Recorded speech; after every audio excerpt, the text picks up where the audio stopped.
আসসালামু আলাইকুম, কেমন আছেন সবাই? তো আজকে খুদের ভাত রান্না করব। দেখেন খুদ নিয়ে নিছি। তো এটি আমাদের ক্ষেতের চাউলের খুদ। তো খুদের ভাত রান্না করব আর 3-4 পদের ভর্তা বানাবো। যারা যারা ভিডিওটা দেখতেছেন কষ্ট করে পুরাটা ভিডিও দেখেন। তো আগে চাউলগুলো ধুইয়া নেই। তো চাউলটা আমি সুন্দর করে ধুইয়া নিব, ধুইয়া তারপর সাইকে রাখবো। এই ভাত খাইতে পোলার চালের মতো, পোলার ভাতের মতোই লাগে, খুব মজা লাগে খুদের ভাত। তো পেঁয়াজ আর রসুন রাখছি, আর এই যে চাপা শুটকি আর মরিচ, আর এই যে আরেকটা শুটকি আছে মলাই শুটকি। তো 2টা শুটকির ভর্তা বানাবো আর আলু ভর্তা বানাবো, মোট 4 রকমের ভর্তা বানাবো। আর এই যে খুদগুলা ধুইয়া রাখছি। তো চাপা শুটকি আমি খোলায় বাঁচবো। তো চলেন যাই একটা লাউ পাতা পাইরে নিয়ে। তো এই যে আমি লাউ গাছ লাগাইছি, গরমের দিনে লাউ গাছ মাশাআল্লাহ খুব সুন্দর হয়েছে। প্রথম গাছগুলা এত সুন্দর ছিল না। তো বেশি পাতা নিব না, আমি 2টা পাতা নিব। এই পাতাটা ভালো না, এই যে নরম পাতা দেখে নিব। আর একটা পাতা নিব। তো চাপা শুটকি অনেকেই জানেন পাতার ভিতরে বইরা তারপরে এটারে টানলে তো শুটকিটা মানে ফুরা যায় না। তো আমার এই পাশেও দেখেন, এই সাইড দিয়ে আমি এই যে গাছ কাটছি, যে গাছের ছাড়া দিয়ে দিয়া তো লাউ গাছ বাওয়াই দিছি। তো ইনশাল্লাহ কয়েকদিনের ভিতরে ইনশাল্লাহ লাউ আসবো আশা করি। আর এই যে এই পাশে দেখেন, এগুলো হচ্ছে শসা গাছ। আসলে ওষুধ দিতে দিতে জীবন শেষ, বৃষ্টির কারণে কিছুই হয় না। তো কাঁচা মরিচটি দিয়ে দিচ্ছি এই যে মাটির খোলা, আর এই যে রসুন আর পেঁয়াজ দিয়ে দিব একসাথে, টাইলা নিব তেল ছাড়া। তো আমি আরেকটা ভর্তা বানাবো, শুকনা মরিচ আর হইছে এই রসুন। আর চলেন বরস পাতা পাইরে নিয়ে, আমার বাড়িতে বরস পাতা আছে। বরস পাতাতে সব উরি বাবা কাঁড়া, বরস পাতাতে সব এই যে ফুল হয়ে পড়ছে, এই ফুলগুলা বিচিগুলা ফইরা আবার বরস পাতা হইব। তো কয়েকটা ফাইরা নিলাম। এই পাতাটার অনেক গ্রান।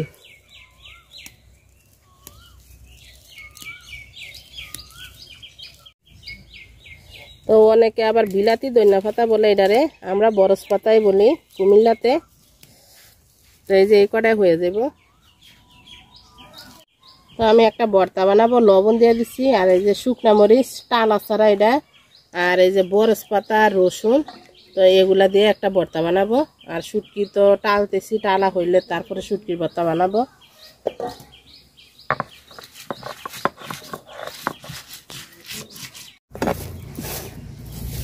তো পেঁয়াজ মরিচ আর রসুন আমি সুন্দর করে ভাজা নিছি।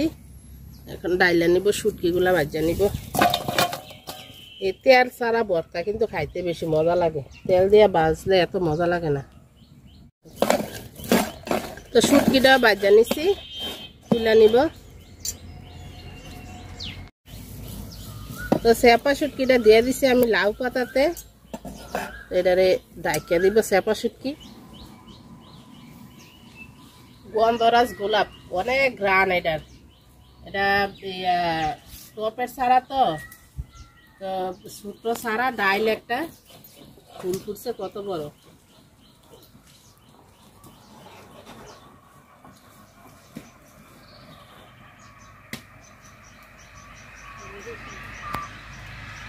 তো আমার গোলাপ বাগানে আমার হাজবেন্ড দেখেন ধনিয়া পাতা বানিয়েছে।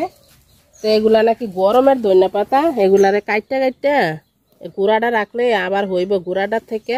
তো আমি কয়েকটা নিব শুটকির ভর্তা দেওয়ার জন্য। ছুরি আনি নেই, ছুরি দিয়ে কাটলে বেশি ভালো হইতো। আবার গুঁড়াটা থেকে ড্যাম ছেড়ে ধনিয়া পাতা হইব। এই যে আমার গোলাপ গাছে মাশাআল্লাহ কলি হইতেছে আবার সুন্দর নতুন করে। এটা হচ্ছে সাদা গোলাপ, আর ওই পাশেরটা হচ্ছে হাজারি গোলাপ, লাল গোলাপ।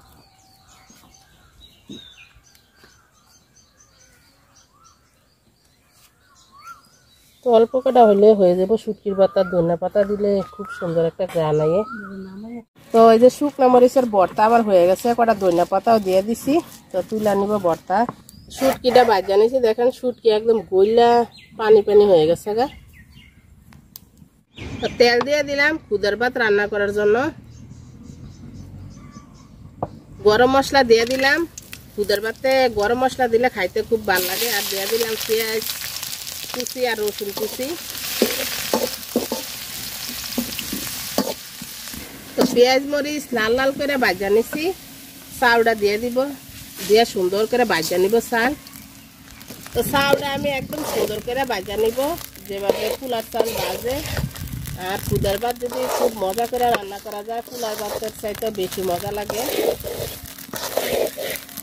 লবণ দিয়ে দিলাম স্বাদ মতো, আর দিয়ে দিব হলুদ গুঁড়া। হলুদ গুঁড়া দিলে মানে কালারটা সুন্দর হয়।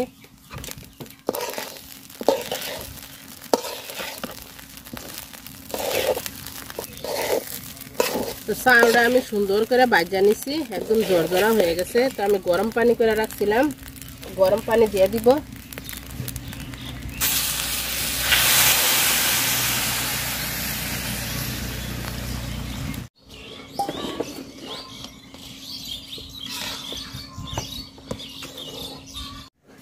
তো ভাত বলক আসা গেছে, এখন ডাইকা রাখবো। আমি চুলার জাল কমাইয়া তো ডাইকা রাখবো, আস্তে আস্তে হয়ে যাবে, যেহেতু সিদ্ধ চাল হইতে তো একটু সময় লাগবে।